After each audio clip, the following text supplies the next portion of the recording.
Financial argument. Follow us on YouTube. Let's get into the economic collapse, political and geopolitical news. Now, every day we hear another story about Obamacare, and every day it is getting worse and worse. The people are definitely paying the price here, and we hear nothing from the government. We hear nothing from Congress. We hear absolutely nothing. It's like crickets. And we know 13 exchanges have already defaulted and closed. And we see at this point that there are more than 92,000 people in Colorado that are going to be losing their Obamacare healthcare coverage in 2017. Because we know that 4 of the large health insurers, United Healthcare, Humana, Rocky Mountain Health, and Anthem Blue, guess what? They're out.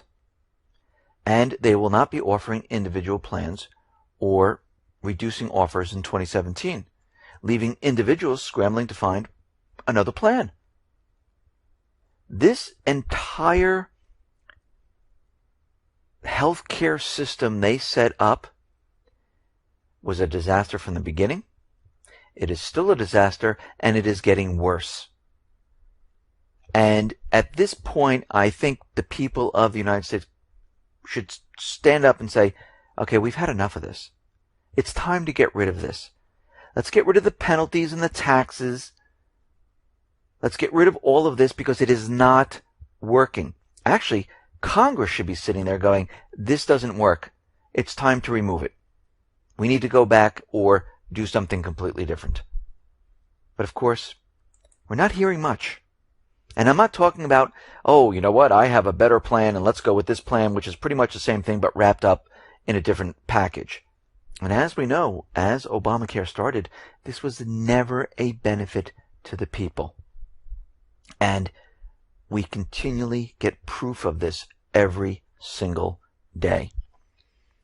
Now, there were some leaked documents about the British police teaching Saudi officers high-tech crime detection techniques that might lead to torture and execution. And this is coming from activists, human rights charities. They're saying that internal police documents released under the Freedom of Information laws show Saudi personnel have been trained in detective work and high-tech forensics at England and Wales College of Policing. The report shows college bosses recognize there was a risk.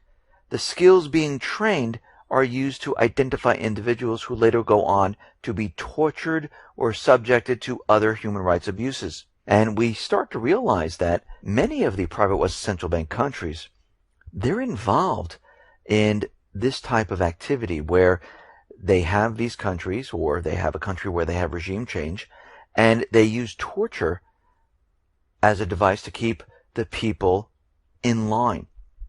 And we know that the United States has many different areas around the world where they have secret areas where they hold people. Of course, they're guilty until proven innocent. They torture them. And it's not just outside of the U.S., and we know it happened in Chicago. And there's probably other areas inside the United States that we just haven't found out about yet.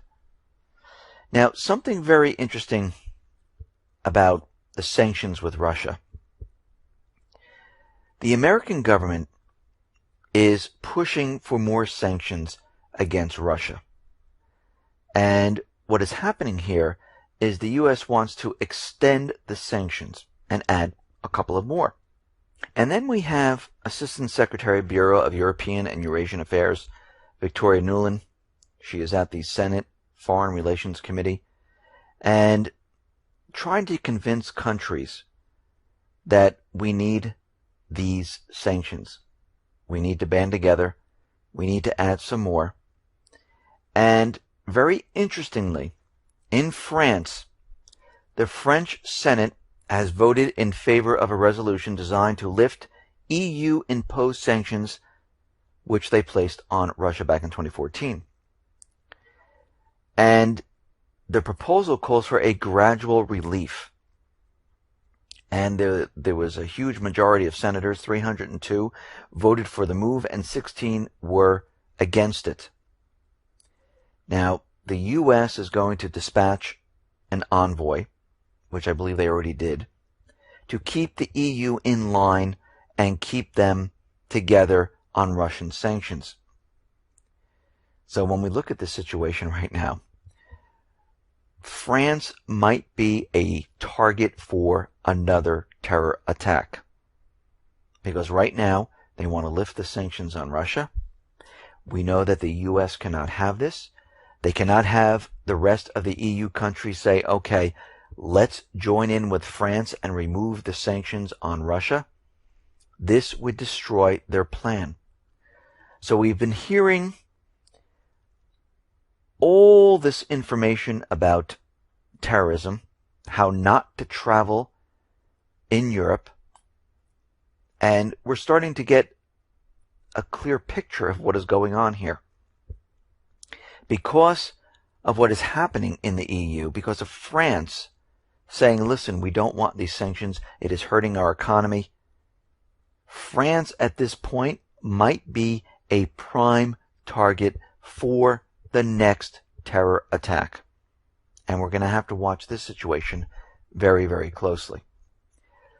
Now, a U.S. State Department official, which this person does not want to be named, they are out there saying that North Korea has restarted production of plutonium fuel. They've went in and they restarted their production of nuclear bombs.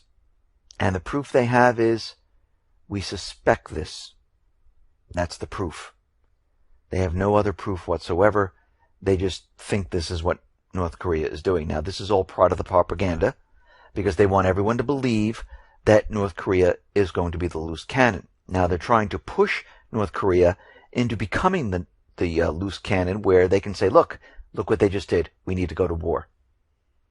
Now, it doesn't mean this is the only country they're trying this with because all the players are the same. We see that the U.S. is deliberately provoking China. Now, we had another incident.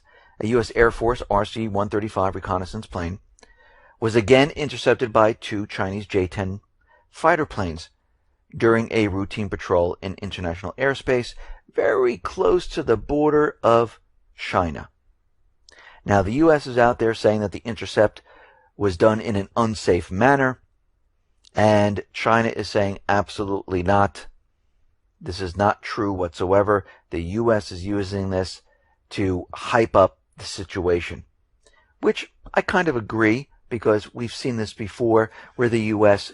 takes their spy planes or their ships and they bring them into an area where they know the country is going to send up their jets and send them over to see what's going on. Just like if China was flying a spy plane right on the East Coast where New York is, where Virginia is, where Washington, D.C. is, what would happen? The U.S. would send up fighter jets instantaneously. They would intercept. What is going on here? Well, the U.S. is doing this to each and every one of these countries to try to provoke them into doing something and trying to build their story over time to convince the people that these countries are going to be the enemies of the United States because they need this when we go to war. Now, the UK media had a very interesting story all over the place where they hailed the Royal Navy and NATO about tracking and intercepting a Russian submarine off the coast of the UK. And the news created a lot of stir in the UK. And they had headlines like, Vladimir Putin sends attack submarine into English Channel. The Daily Mail had, Putin sends submarine into English Channel days before England versus Russia at Euro 2016. And they continually went on with this. But what's very interesting about this is that the submarine was above water, first of all. And it was being tugged around by a vessel. And Russia is very surprised about this because they're saying, okay, first of all, the sub wasn't underwater. It's being towed around.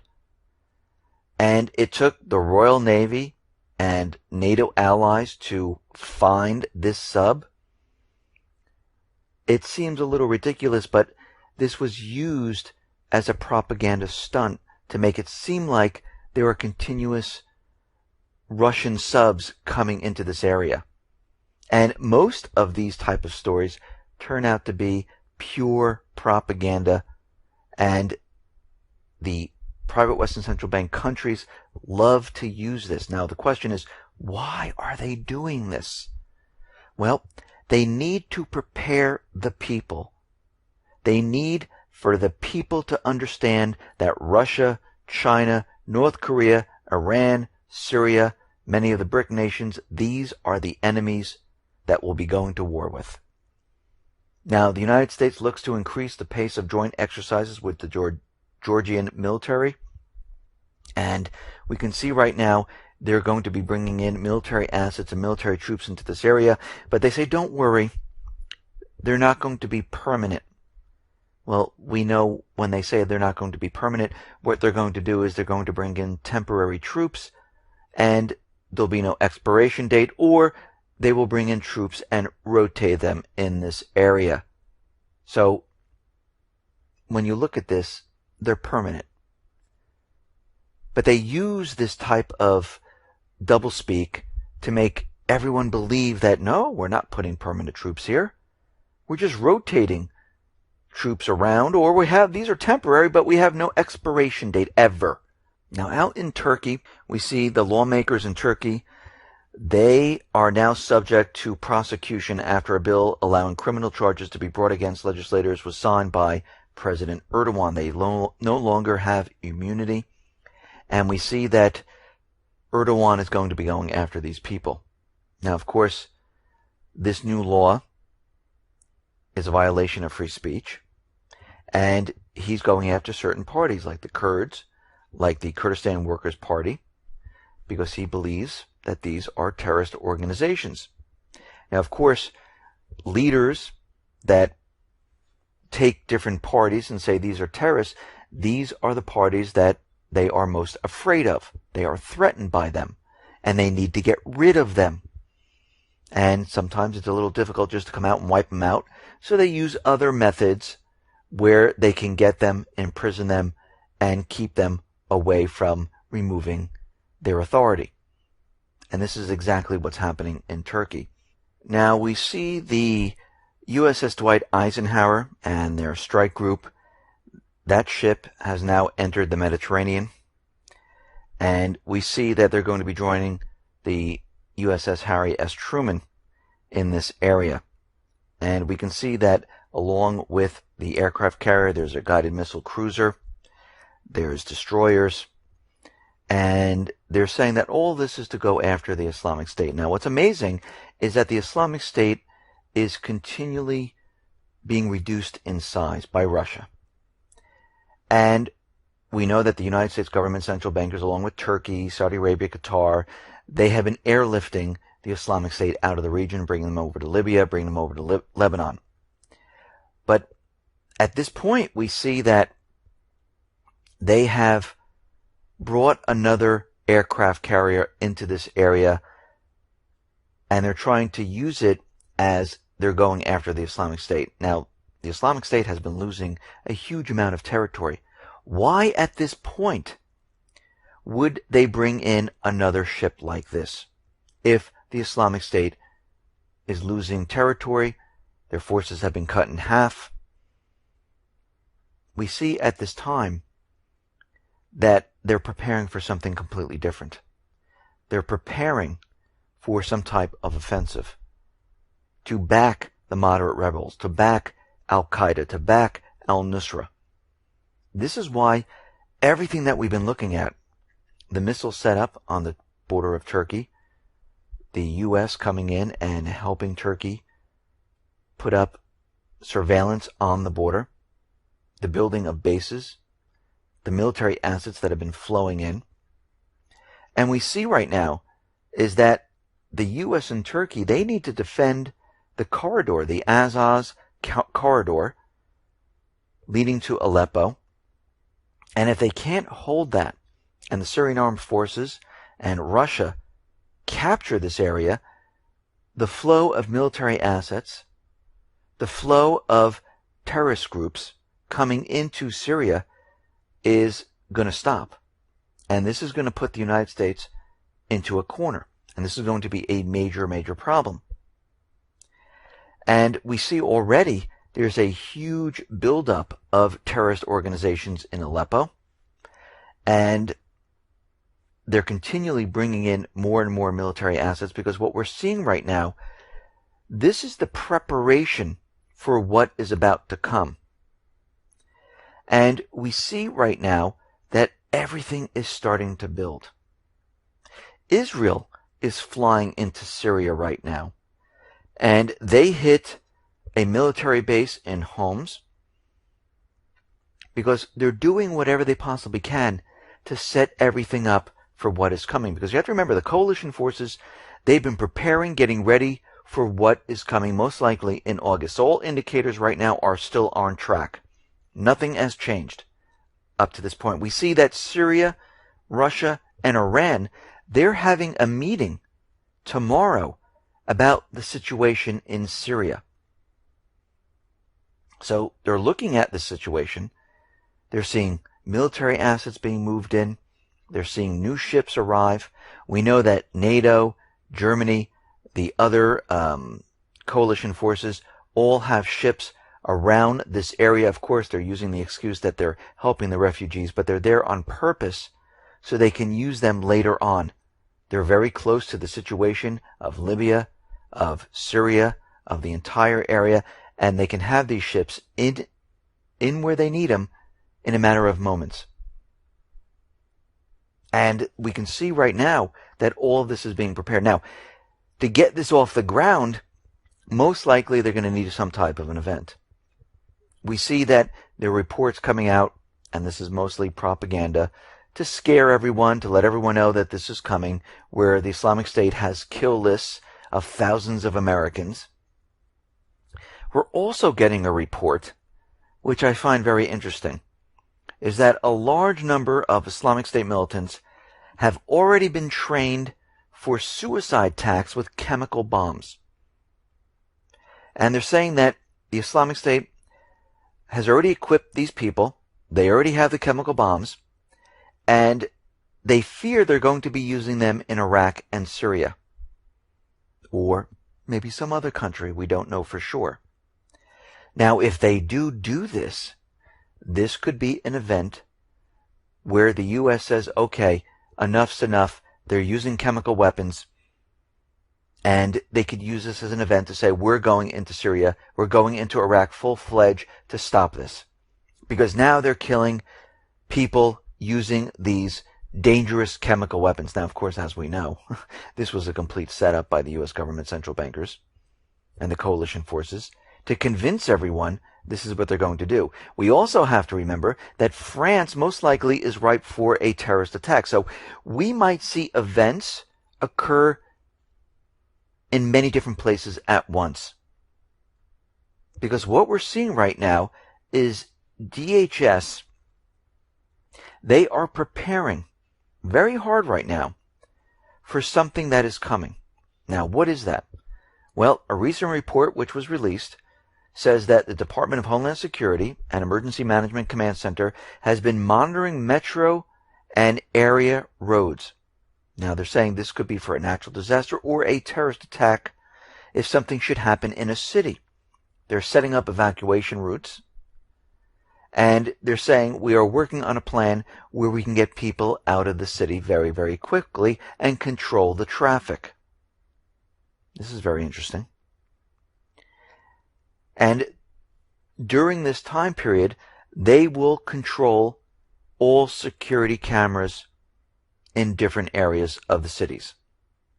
And of course, what they want is they want to make sure that this false flag isn't reported as a false flag, and if they spot something, they can go after that person and cover up what is happening. Because as we know, when this event occurs, it's going to be a false flag. It's something that they've been preparing for. We have to remember just a couple of months ago, New York City, they were training in the subways. And what were they doing there? They were using gas, like a chemical weapon, in the subway of New York. We got the report that the Islamic State is getting ready. They already have cells with chemical weapons. They could be using them in Syria, Iraq, or any other country. And when we start to put all these pieces together, we're starting to realize that this next event is coming. And we need to continually watch. We need to continually prepare. We need to continually get ready for what is coming. Because as we can see, as the economy continues to deteriorate and collapse, the central bankers, they need to control this whole entire situation. And they don't want to be blamed. They want to say, okay, all eyes off of what's happening here. We need to go after this terrorist group. We need to go to war. We need to bring the troops in. We need to have a draft. Because what's going to happen is that Russia, China, they're going to be on the other side. This has all been planned out. Now, can plans change? Are they perfect? No, they're not perfect. They always mess up. But they always keep their goals. They always keep trying. And we need to speak up. We need to band together as a people. We need to stop this next war. And this is why we're tracking this. This is why we're looking at it. This is why we're getting the word out. Listen, everyone, thanks a lot for listening. Be well, be safe, and especially be prepared. Thanks a lot.